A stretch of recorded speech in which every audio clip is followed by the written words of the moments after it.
آج اس ملک کا المیہ دیکھو، میں نے ذکر کیا کہ آج بھی اس شہر کی مہاجر مائیں اپنے لاپتہ بچوں کا انتظار کر رہی ہیں، اور عمران خان تقریر کرتا ہے اور کہتا ہے کہ اس کے ساتھ ظلم ہوا ہے۔ میں بہت معذرت کے ساتھ، میری ماں اور بہنیں بیٹھی ہیں یہاں پر، لیکن جو اس کے الفاظ ہیں سبھی سن رہے ہیں، بچے بھی سن رہے ہیں، بہنیں بھی سن رہی ہیں۔ بار بار اپنے چند لوگوں کا ذکر کر کے کہتا ہے کہ ان کو ننگا کر کے مارا، ننگا کر کے مارا۔ ابے 2 پیس شیروانی پہنا کر کون کس کو مارتا ہے بھائی؟ ہمیں زندگی گزر گئی، 40 سال سے پٹ رہے ہیں، تو انوکھا لاڈلا ہے، ابھی 40 سال سے پٹ رہے ہیں بھائی، اور آپ انوکھے لاڈلے ہو۔ میں ریاست پاکستان کو آواز دے کر کہتا ہوں، یہ پاکستان کسی کے باپ کی جاگیر نہیں ہے کہ جو جب چاہے کھلواڑ کرے، آپ کو اس کو روکنا پڑے گا۔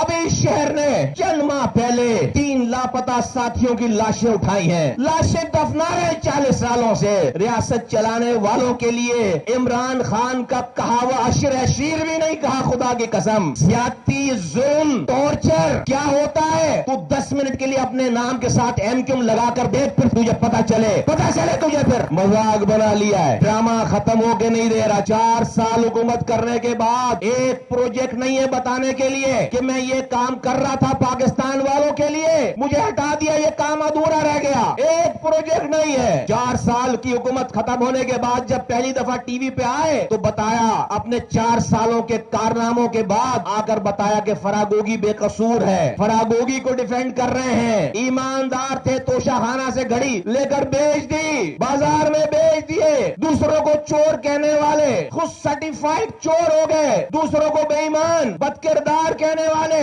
آج ان کی اپنی صاحبزادی انصاف مانگ رہی ہیں کہ اسے اون کیا جائے۔ عمران خان صاحب، آپ خوفزدہ ہیں، آپ کو پتا ہے کہ آپ کے پاس بچنے کے کوئی راستے نہیں ہیں، آپ کے cases open and shut cases ہیں، آپ کے پاس اس کا جواب نہیں ہے۔ آپ نے خود کو بچانے کے لیے پورے پاکستان کی عوام کو 25 کروڑ لوگوں کو اپنے سامنے ڈھال بنا رکھا ہے۔ کیا آپ کو خراش نہ آئے؟ آپ اس قوم کو ڈھال بنا رہے ہو کہ جتنے نشتر چلے اس پاکستان کی معصوم لوگوں، نوجوانوں کے اوپر اس کے تیر برسے۔ آپ کے اس سارے ایڈونچرزم کی وجہ سے ملک کی اکانومی کا بیڑا غرق ہو گیا، پولیٹیکل اسٹیبلٹی آ کر نہیں دے رہی، ڈالر رک کر نہیں دے رہا، لوگ بے روزگار ہو رہے ہیں۔ ایک مڈل کلاس گھر والوں کو اپنے 4 بچوں کو پالنا عذاب ہو گیا ہے۔ دسیوں لوگوں کی کالیں آتی ہیں کہ اپنے اپنے بچوں کو انہوں نے اسکولوں سے چھڑا کر، 4 بچے ہیں، 2 بچوں کی فیس نہیں دے پا رہے، چھڑوا لیا، تعلیم چھڑوا لی۔ جنہوں نے کبھی سوچا نہیں تھا ہاتھ پھیلائیں گے،